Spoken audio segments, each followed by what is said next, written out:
Pushpabanta প্যালেসে 5 star heritage hotel গড়ে তুলতে lease agreement স্বাক্ষর, বললেন মুখ্যমন্ত্রী।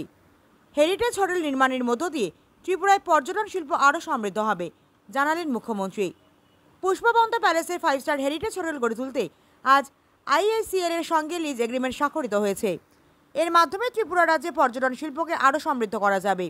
আজ TIFT কনফারেন্স হলে তাজ পুষ্পবন্ত প্যালেস হোটেল উন্নয়নের লক্ষ্যে পর্যটন দপ্তর ও Indian Hotels Company Limited IHCL এর মধ্যে লিজ চুক্তি স্বাক্ষর অনুষ্ঠানে একথা বললেন মুখ্যমন্ত্রী প্রফেসর ডাক্তার মানিক সাহা।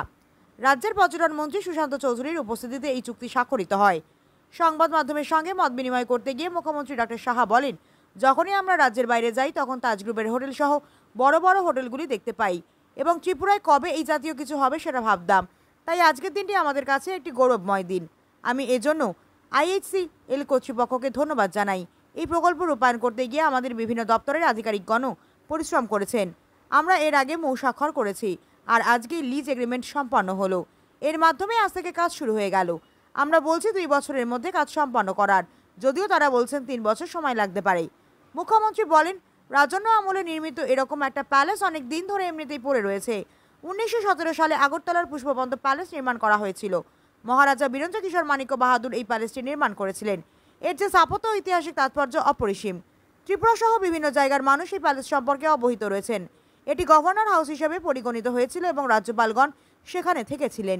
কিন্তু পরবর্তী সময়ে নতুন গভর্নর হাউস তৈরি হলে রাজ্যপাল সেখানে স্থানান্তরিত হন। ডাক্তার সাহা বলেন, ভারতীয় জনতা পার্টি নেতৃত্বাধীন সরকার আসার পর আমরা সিদ্ধান্ত নিয়েছি যে এই প্যালেসটি যথাযথ ব্যবহার করা দরকার। মুখ্যমন্ত্রী বলেন, এই ঐতিহ্যবাহী হোটেলে প্রায় 100টির মতো রুম হবে। এর মধ্যে 4টি এক্সক্লুসিভ রুম হবে। রাজঘরানার আদলে এই হোটেলের রুমগুলি তৈরি করা হবে, কমার্শিয়াল হোটেলের মতো নয়। এ ধরনের একটি হোটেল গড়ে উঠবে, তাই আমরা খুবই গর্ববোধ করছি। এর পাশাপাশি এই হোটেল তৈরির মধ্য দিয়ে রাজ্যে পর্যটন ক্ষেত্রে একটা বিরাট দরজা খুলে গেল। এই হেরিটেজ হোটেলটি তৈরি হলে টাটা গ্রুপের চেনের মাধ্যমে বিদেশ থেকেও অনেক মানুষ চার্টার প্লেনে এখানে আসবেন।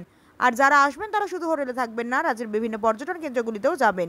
মুখ্যমন্ত্রী জানান, এর মাধ্যমে রাজ্য থেকে প্রায় 200 চাকরি সৃষ্টি করা যাবে। তবে এই কাজ সহজ ছিল না, অনেক সমস্যা ছিল, যা আমরা আলোচনার মাধ্যমে সমাধান করেছি। আমরা তাদের 7.78 একর জমি দিয়েছি।